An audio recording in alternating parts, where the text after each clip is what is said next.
Does the starter rope pull easily without starting your saw? If so, you might need a new starter assist spring. The starter assist spring is used on saws that have a spring-assisted starter. The spring mounts between the starter pulley and the starter hub. When you pull the starter rope, the hub catches the pawls on the flywheel and begins to turn the engine. As the piston moves upward, the engine's compression builds, making it harder to pull the rope. This is where the assist spring comes in. The force required to coil the spring is much less than the force required to overcome the engine's compression. As you pull the rope, the spring begins to compress until the energy being stored in the spring is greater than the force required to overcome the saw's compression. At this point, the energy is released from the spring, causing the engine to turn over.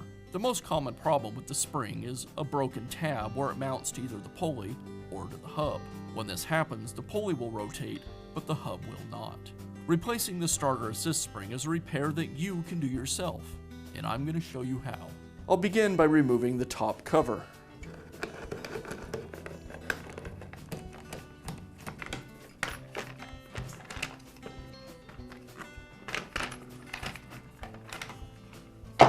Next, I'll remove the starter assembly.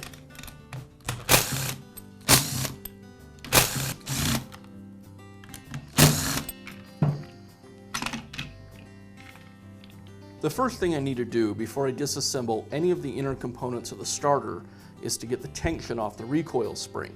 If I removed the central screw and started taking the starter apart without doing that, the spring being under tension would come flying out of the starter housing, and it can be quite dangerous. So the first thing I'll do is pull some of the rope out of the starter.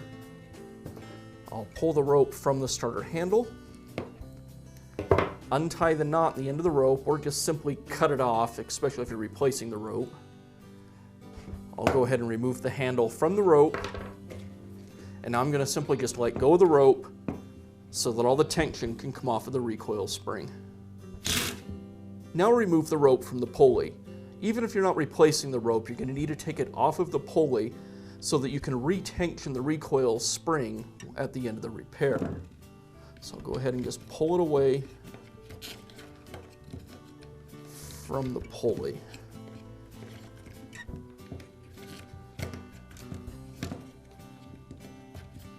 This screw secures the starter rope to the pulley. I'll go ahead and remove it.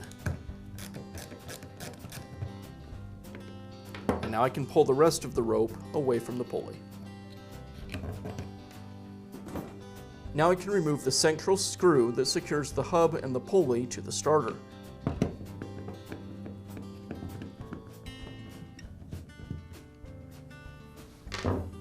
With the screw out of the way, now I can remove the hub.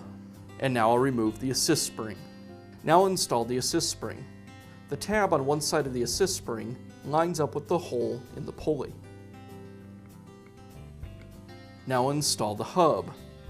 The hole in the hub lines up with the tab on the end of the assist spring. Now I'll secure the assembly using the shouldered screw.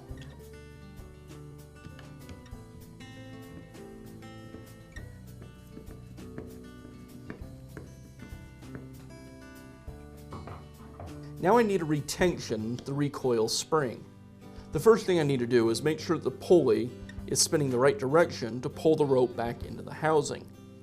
To do that, I can just simply rotate the pulley a couple of turns and let go and see which way it spins. It was spinning this direction, which would pull the rope back into the housing, which is what we want. So that's the direction I want to turn the pulley when I tension.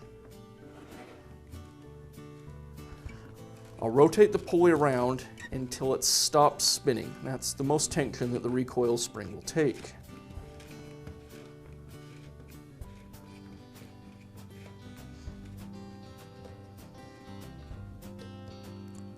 And it stopped there. So now what I need to do is rotate the pulley back around until the hole where the rope passes through lines up with the hole in the starter housing for the rope. Right there. With this design of starter, the easiest way to install the rope is to go through the hole in the pulley,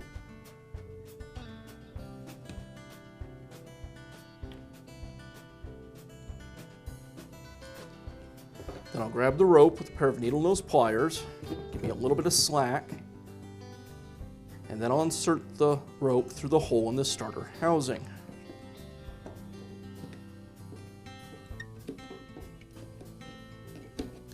I'll pull all the rope through the 2 holes until I have just a short tag end of about 2 or 3 inches. Now I need to secure the rope to the pulley. To do that, I loop the rope around, passing the rope underneath itself, and then tuck it down into those shoulders. With the rope passing underneath itself, it'll hold it more securely, and I'll secure it with the screw.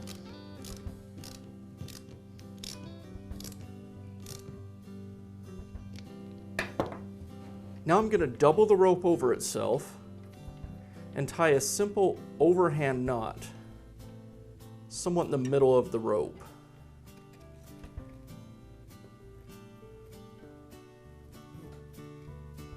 Now with that knot tied, I can let the rope recoil back into the starter and it'll stop when the knot hits the housing. Now insert the rope through the underside of the starter handle, comes out through the top, another simple overhand knot. Don't want too long of a tag end.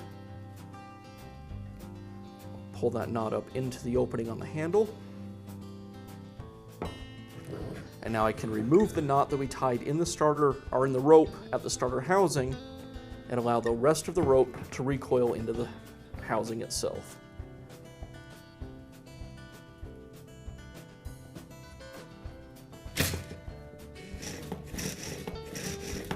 Now I'll reinstall the starter assembly. Give the rope a pull. This will rotate the starter over so that it lines up the hub with the flywheel pawls. Now I'll secure the starter with the screws. And now I can install the cover.